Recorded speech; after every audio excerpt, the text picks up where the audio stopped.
Welcome back and thank you for staying with us. The hashtag on X is Daybreak. The SMS code is 22422 at Citizen TV Kenya and at Ayub Abdikadir. We welcome your contributions as well here on the broadcast. We'll sample them towards the tail end of this broadcast. Dr. John Mugo is the Executive Director, Zizi Afrique. Good morning, Dr. Good morning, Ayub. Thanks for making time and Happy New Year. Happy New Year. I'm so happy to be back here. Good to have you on the broadcast. Asante. Wilson Sossion is the former NAT Secretary General, the former, that is, nominated Member of Parliament.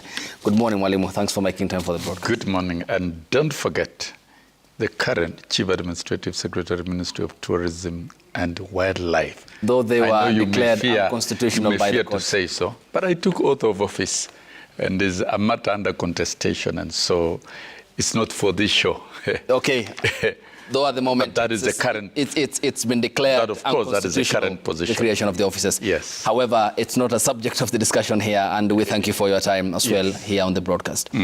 I begin with you first, Dr. John Mugo.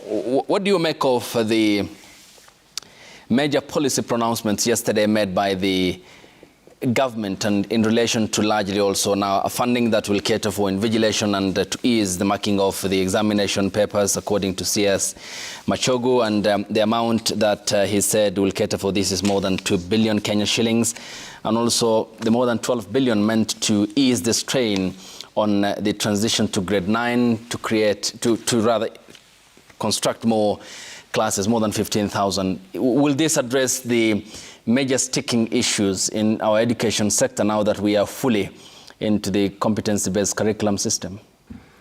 The answer to your first question is yes. The next question is no. Certainly, the first thing is to congratulate the candidates that are set for KCSE. They did well, because then what do we do? Because even the ones that got E's, to a large extent, they are failed by the system. But then coming to the question, when you look at the major policy pronouncements, the invigilation, I think that yes was called for, because the delays in paying teachers who work so hard, sacrifice time of their families to go and support the examination. There is no reason, if the CS himself gets the salary on time, there is no reason why those teachers should not be paid on time. When it comes to CBC and the transition, the major sticky issue there is actually in the transition is teachers.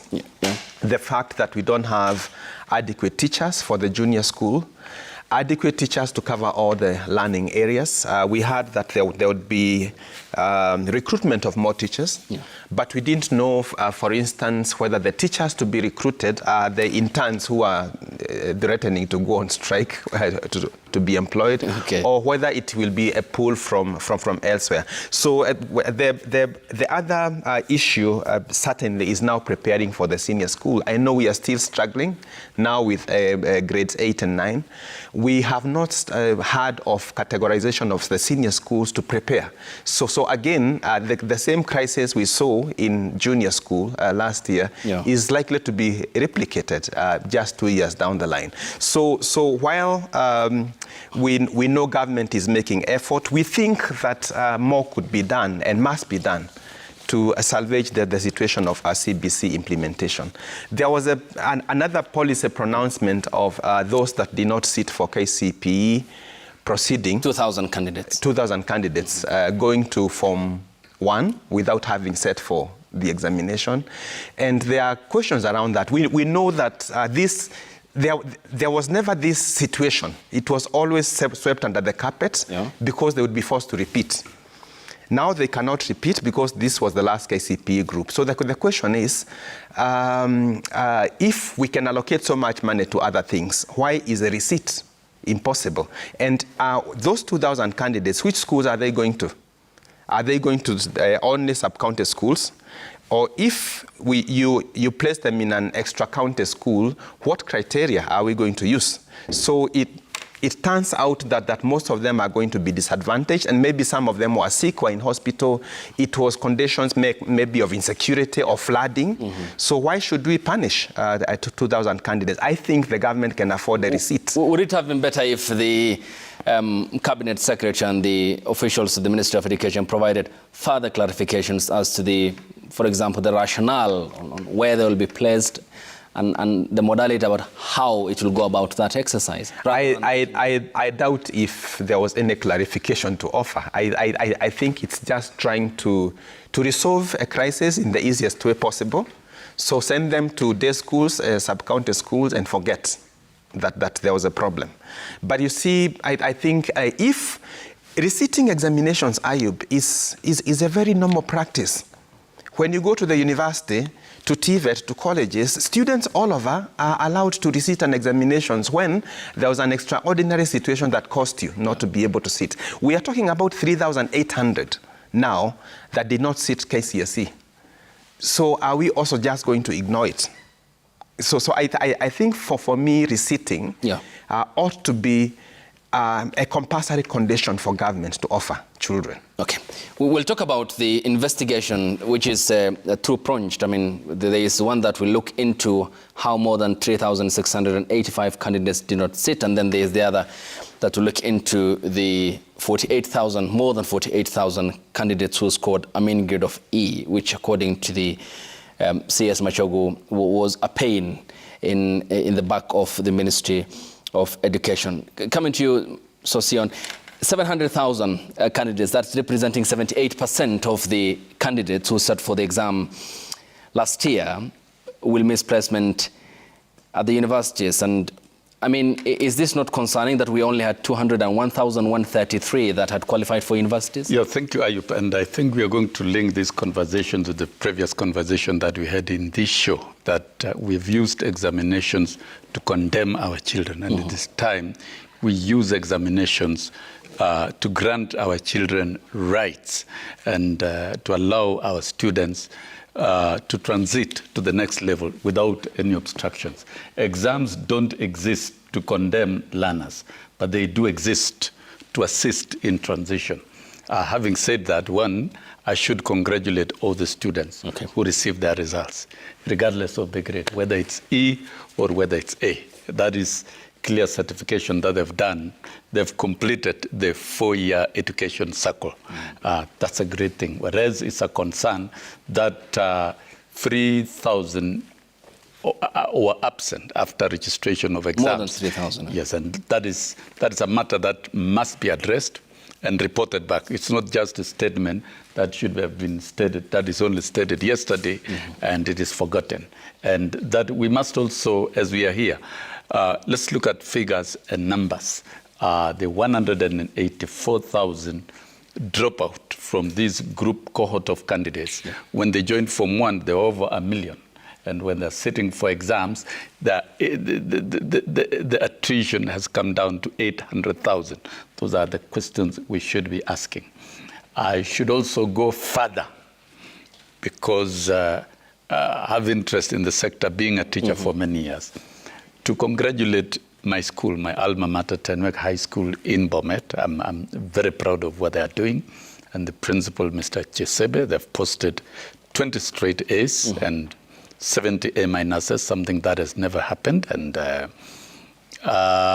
having attended the prize giving last year and rewarded 7 boys who are joining medicine, 10 who are joining law, and looking at this cohort, this is a school that is set for high standards, and therefore I congratulate all of them together with the leadership. Then down to the results that we've seen.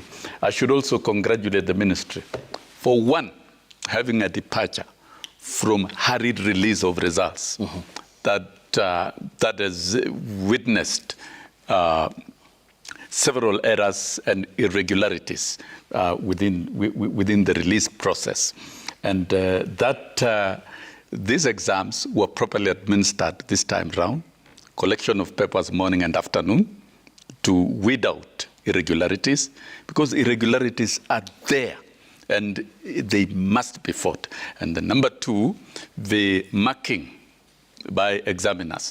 The teachers we've interacted with, they told us that this time round, they were not under pressure, they didn't mark under duress, they marked professionally.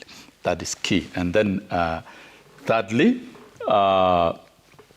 the moderation of results. I think they're properly moderated, and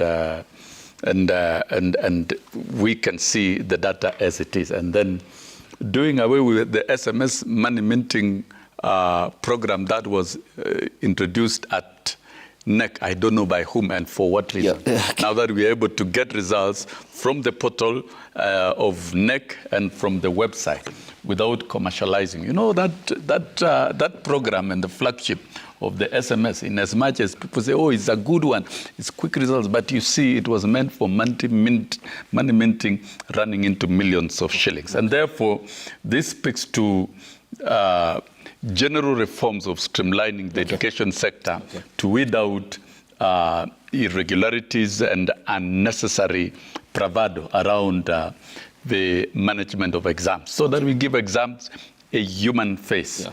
And very importantly, and I think this is a bold move by the ministry and the NEC, to reform the grading system.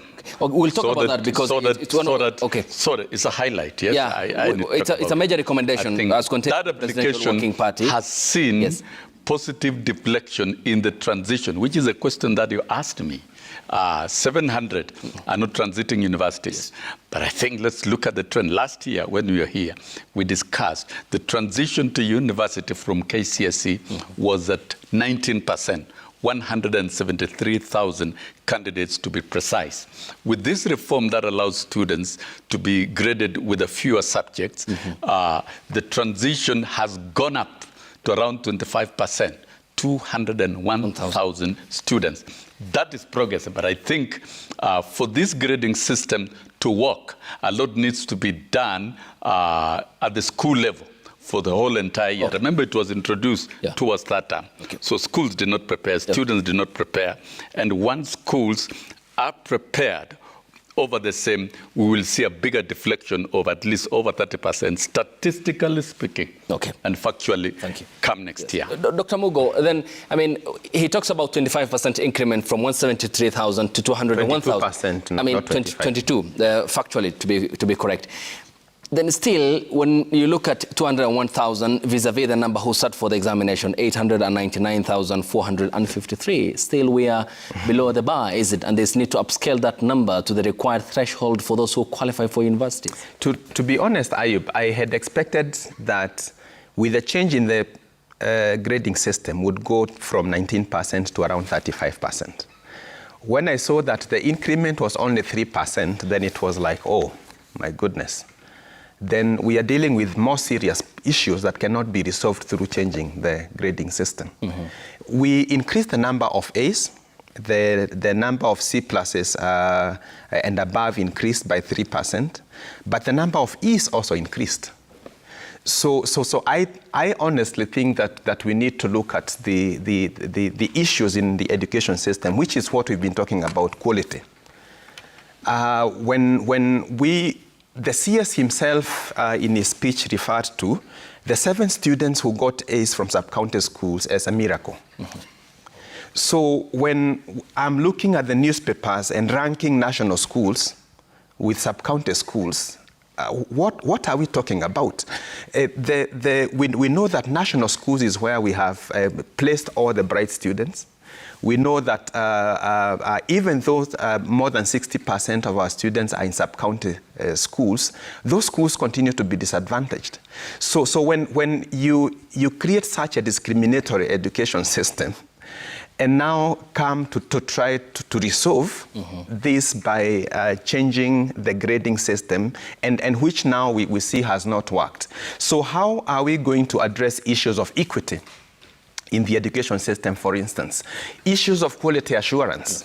When the CS says that he's commissioning investigations, we have a whole directorate called Quality Assurance, and it's giving reports. it should be giving reports on a monthly, and I know these reports are there. Yeah. So why are we running away from the issues we know are affecting the quality of education? I think for me, looking at things in piecemeal has not worked and cannot work. We just need to confront the issue of quality. Because 48,000, having spent all these years in school and ending up with an E, is actually a social justice issue. What are we telling these students who are failed by the system, and how are we going to remedy issues of self-esteem, psychological and emotional effects that have been caused by a failure engineered by the education system? Okay, we'll talk about that in the context of education as a leveler and what ought to be the springboarding of the society to for progress purposes when we get back from the break here on the broadcast, and also the matter of the teachers' employment, which the TSC yesterday talked about. Honorable Sosion will further be talking about that major recommendation which was contained in the Presidential Working Party of the overall grade, which was a boon for many candidates. But still, if you look at the number of those who had qualified for universities, then it's still below the threshold of the total number of candidates who sat for the exams last year in November, and the plan by the Teacher Service Commission to employ 36,505. And after the break, we'll be joined by Mwalimu Mboko Milemba, who is the national chairperson of the Kenya Union of Post-Primary Education Teachers, here on the broadcast, and we welcome your contributions.